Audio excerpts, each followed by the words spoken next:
Welcome to another video. This is my special Earth Day video where I'm going to talk about clean energy in SimCity Buildit, which is, of course, in real life good for the environment, but in SimCity Buildit, it's good for the environment of your Sims. And there's actually some really good benefits. So first, I want to add some clean energy myself. So, you can go to the power services.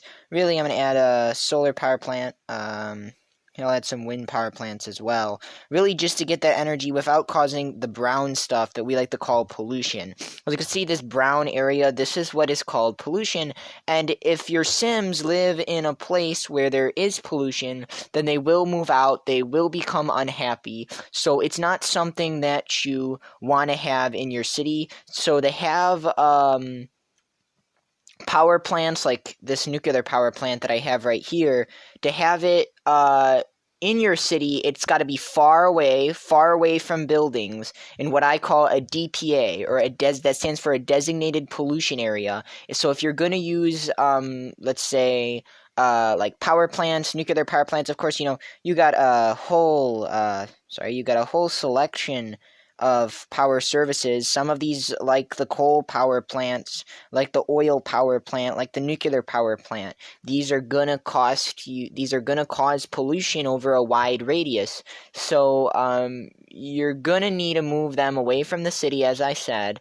But this can sometimes be annoying, this can sometimes take up space, and this can sometimes be a limit on your creative freedom of expanding your city to its borders, right? Because, for example, I did this, and I had this DPA right here, I had this designated pollution area with the nuclear power plants. However, as you can see over this area where all these factories are, there are literally no homes, and that's a lot of space that I could use to have really a lot of population if I used homes for that space. So what you can do, what I like about it, is you can move it around. As you can see, we all start with these small factories, basic factories, mass production factories. Well, what I did was I switched them, and I did this in a previous video, which you should see at the end of this video, if you hit the link or in the description. Nanotech factories. These are all factories, and as you can see, they're all in the middle of the city. They're not like the nuclear power plant, which has to be far away. I mean, some of them are far away anyways, just because I didn't have room, honestly.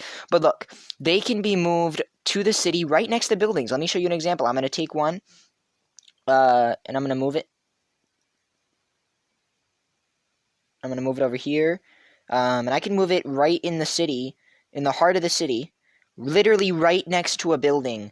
And it can still be there, so you can produce stuff right next to your Sims, and they're not going to have a problem with it. They're not going to move out. As you can see, all is happy there, even if a factory's there, because it is clean energy. So with clean energy, you have the adaptability to move your factories into the city, which for those of you, like in my case, where you have a giant urban city, it can be very helpful to find those little spaces in your giant megalopolis, where you can find that room. Because now, if I had no pollution here, if I, of course, got rid of these nuclear power plants, switched them to clean energy, then, of course, I would be able to move homes to the right, or this DPA section over here.